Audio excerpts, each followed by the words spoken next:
Hello friends, આજે આપણે group થિયરીનું unit 3નું બીજું લેક્ચર જોઈએ, જેમાં આપણે થિયરમ જોઈએ લેટ ફાઈ જી સ્ટારથી G dash delta be a homomorphism. Then શું આપણે સાબિત કરવાનું છે? First, if H is a subgroup of the group G આપેલું હોય તો then phi of H is a subgroup of the group G dash. Okay, એ પ્રૂવ કરવાનું. મતલબ કે એને બીજી રીતે લખાય તો કઈ રીતે લખાય? The image of the subgroup of the G is also subgroup of the G dash under homomorphism. Okay, આપણે H is a subgroup of the group G લેવાનું છે અને phi of H is a subgroup of the group G dash prove કરવાનું છે. Okay, હવે બીજું શું છે? ઇફ એચ મતલબ સબગ્રુપ પ્રૂવ કરવા માટે આપણે નોન એમ્પ્ટીને સાબિત કરવું પડશે, જે સબગ્રુપની ડેફિનેશન હતી. ઓકે, હવે આપણે if H is a normal subgroup of the group G then phi of H is a normal subgroup of phi of G.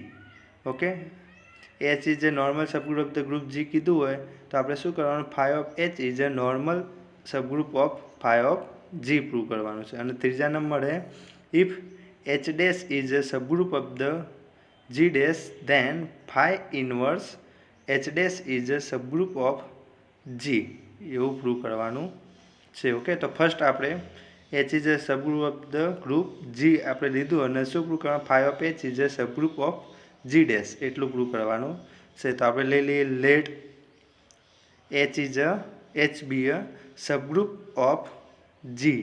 Okay, તો હવે આપણે શું પ્રૂવ કરવાનું? We will be prove phi of H is a subgroup of G dash.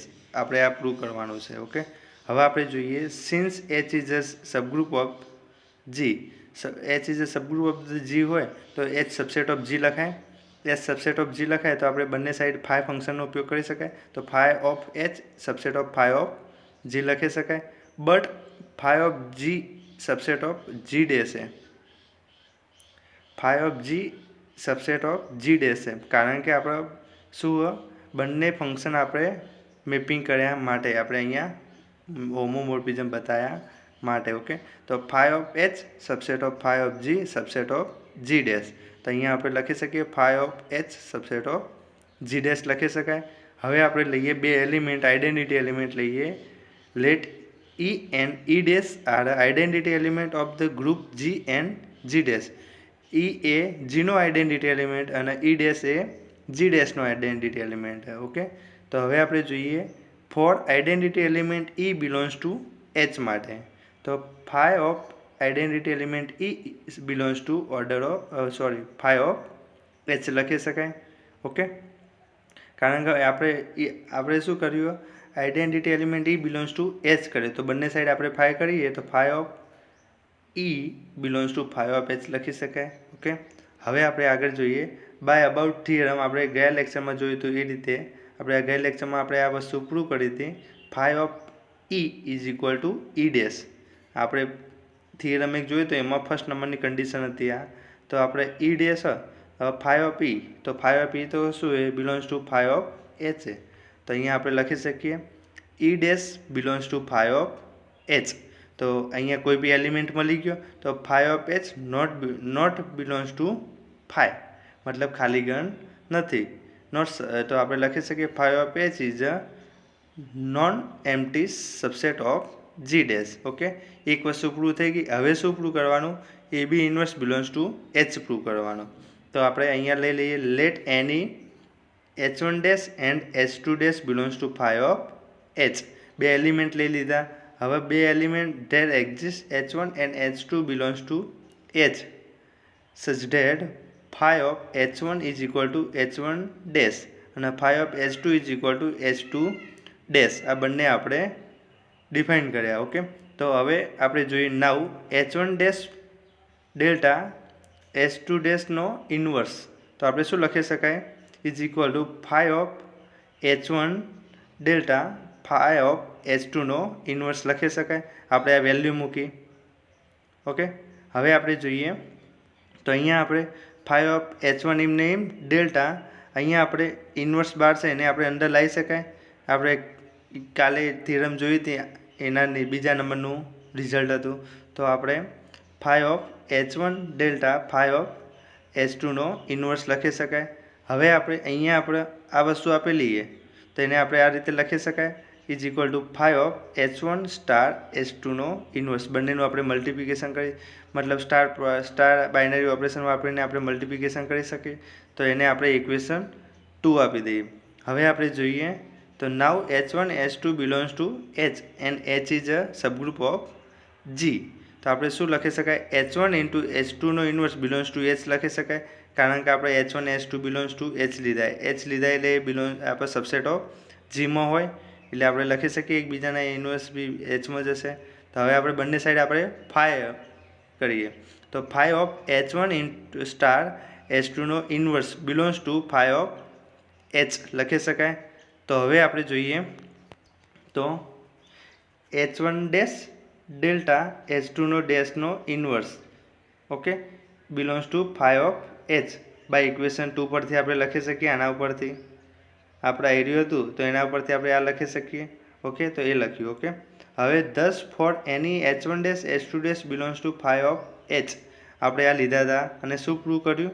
Than H1 dash delta H2 ડેશનો inverse belongs to આપણે phi of H prove કર્યું. મતલબ કે બીજાના ઇન્વર્સ એ ફાઈ ઓફ Hમાં છે એવું પ્રૂવ કર્યું. તો એને ઇક્વેશન 3 આપી દે. તો હવે ઇક્વેશન 1 નોન એમ્પ્ટી અને ઇક્વેશન 2 ઇન્વર્સવાળું.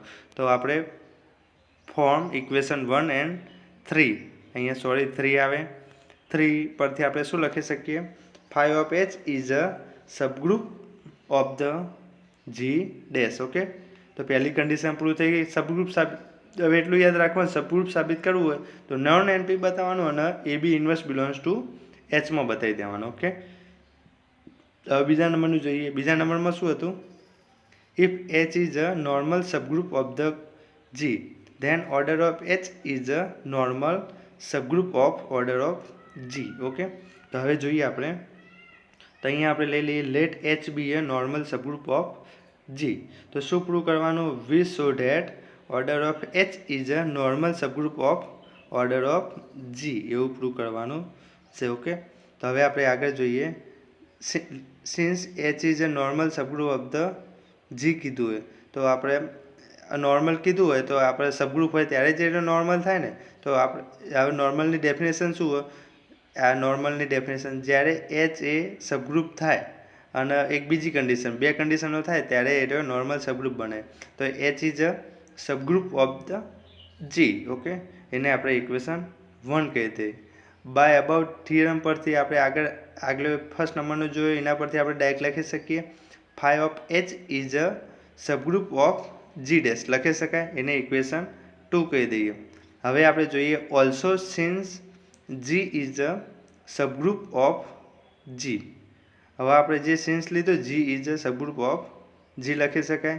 તો હવે બાય અબાઉટ થિયરમ પરથી શું લખાય? બાય અબાઉટ થિયરમ પરથી તો આપણે ફરીથી આપણે અહીંયા આપણે phi of G is a subgroup of G dash લખાય આપણે આગળના થિયરમ પરથી. તો એને આપણે ઇક્વેશન 3 જોઈએ. આ પહેલી કન્ડિશન ઉપરથી જ લખીએ તો since H subset of G તો phi of H subset of phi of G. તો અહીંયા આપણે લખી શકીએ તો phi of H is a subgroup of phi of G લખી શકાય. ઓકે એને ઇક્વેશન 4 આપો. આ કોના પરથી લખ્યું? ઇક્વેશન 2 અને 3 પરથી લખ્યું. ઓકે તો હવે આપણે શું પ્રૂવ કરવાનું હોય?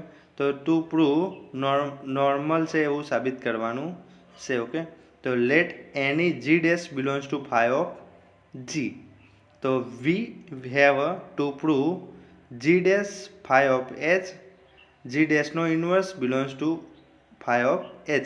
મતલબ આપણે લાસ્ટ સબગ્રુપ બતાવી દીધું. હવે આપણે શું બતાવવાનું બાકી? નોર્માલિટી બતાવવું હોય તો બીજું શું બતાવવું પડે? G inverse subset of H એ રીતે આપણે પ્રૂવ કરો. અહીંયા આપણે G dash phi of H G ડેશનો inverse subset of phi of H prove કરવાનું.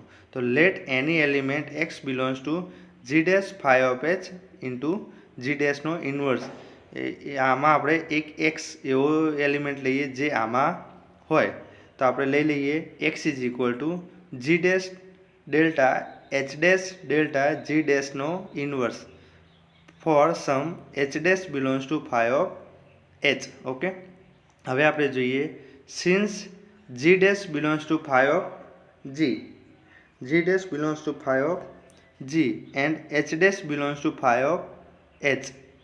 Okay, H dash belongs to phi of H. તો આપણે there exists g belongs to g and h belongs to h such that phi of g is equal to g dash and phi of h is equal to h dash લખી શકાય.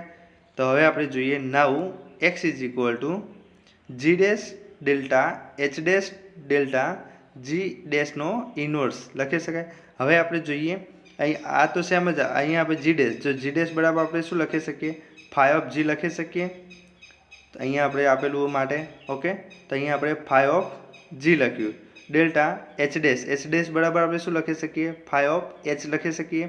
તો અહીંયા આપણે phi of H delta, અહીંયા આપણે જી dash બરાબર તો આપણે આ લખી શકીએ ફાઈ ઓફ એચ ને એનો ઇનવર્સ, તો ફાઈ ઓફ જી ઇન્ટુ એનો ઇનવર્સ. ઓકે, હવે આપણે જોઈએ અહીંયા આપણે એમને phi of G delta phi of H delta phi of જીનો ઇનવર્સ બાય અબાઉ થિયરમ.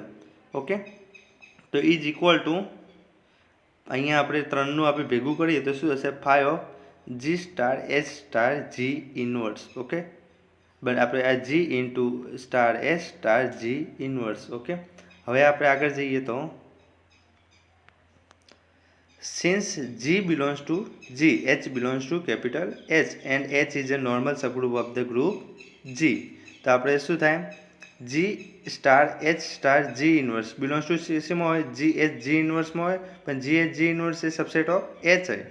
તો આપણે ડાયરેક્ટ લખી શકાય G star H star G inverse belongs to H લખી શકાય. હવે આપણે બંને સાઈડ આપણે ફાઈ ફંક્શનનો ઉપયોગ કરીએ, તો phi of G star H star G inverse belongs to phi of H. તો આ તો આપણું શું હતું, એક્સ હતો, અહીંયા આપણે સાબિત કર્યું આ આપણો એક્સ હતો, એક્સ ઇઝ ઇક્વલ ટુ આપણે આ સાબિત કર્યું હતું. તો આપણે લખી શકીએ x belongs to phi of H લખી શકાય. તો આપણે શું લીધું, આપણે શું સાબિત કર્યું, thus for any x belongs to g dash phi of h g dash નો ઇનવર્સ આપણે લીધું તો અને શું સાબિત કર્યું, x belongs to phi of h પૂરું કર્યું. તો g dash phi of h into g dash નો inverse subset of phi of h આપણે એવું સાબિત કર્યું. For every g dash belongs to phi of g માટે ઇક્વેશન આપણે 5 આપી દઈએ. તો ફ્રોમ ઇક્વેશન 4 અને 5 પરથી આપણે શું લખી શકીએ, phi of h is a normal subgroup of the phi of g. થઈ ગયું, આપણે પહેલા સબગ્રુપ બતાવ્યું અને બીજું આપણે આ સબસેટ ઓફ આ બતાવ્યું, એટલે આપણે નોર્મલ સબગ્રુપ થઈ ગયું. ઓકે, હવે ત્રીજા નંબરની કન્ડિશન જોઈએ આપણે શું છે, if H dash is a subgroup of the group G dash then આપણે શું સાબિત કરવાનું, phi of inverse H dash is a subgroup of G એવું સાબિત કરવાનું છે. ઓકે, તો આપણે જોઈએ ત્રીજી condition, let H dash is a subgroup of G dash. Okay, let H dash is a subgroup of G dash. હવે આપણે જોઈએ we will be prove phi inverse H dash is a subgroup of G prove કરવાનું છે આપણે. તો આપણે જોઈએ since H dash is a subgroup of G dash. Okay, હવે સબગ્રુપ કીધું તો આપણે H dash subset of G dash હશે. ઓકે, હવે આપણે અહીંયા આપણે ફાઈ ઇનવર્સ એચ ડેશ લઈએ તો કોનામાં હશે, એ જીનો એલિમેન્ટ હશે. તો આપણે ઇનવર્સ લઈએ, આપણે આ એચ ડેશનો ઇનવર્સ લઈએ એ આના વિરુદ્ધમાં હોય તો આપણે જીનો એલિમેન્ટ થાય, તો આપણે એને ઇક્વેશન 1 કહી દઈએ. કારણ કે જો અહીંયા ફાઈ ઇનવર્સ જી ડેશથી જીનું ફંક્શન ઇઝ ઓલ્સો હોમોમોર્ફિઝમ હોય તો આપણે સબસેટ ઓફ લખી શકીએ. Okay, for identity element E and E dash of G and G dash, મતલબ કે ઈ એ જીનો identity E belongs to G અને E dash belongs to G dash છે. ઓકે, તો અહીંયા આપણે લખ્યું વાય અબાઉટ થિયરમ પરથી આપણે ગયા લેક્ચરમાં આપણે જોયું હતું એ રીતે phi of E is equal to E dash. Okay, એને આપણે ઇક્વેશન 2 કહી દઈએ. હવે આપણે જોઈએ since H dash is a subgroup of G dash, તો E dash belongs to H dash લખી શકાય, તો phi of E belongs to H dash લખી શકાય, તો ઈ બિલોંગ્સ ટુ આપણે ફાઈને આપણે પેલી સાઈડ લઈ જઈએ તો આપણે E belongs to phi inverse H dash લખી શકાય. હવે આપણે જોઈએ તો ફાઈ ઇન્વર્સ એચ ડેશ કોઈ એલિમેન્ટ તો મળ્યો, તો આપણે phi inverse H dash not equal to phi લખી શકાય, તો phi dash H dash is a non empty subset of the group G.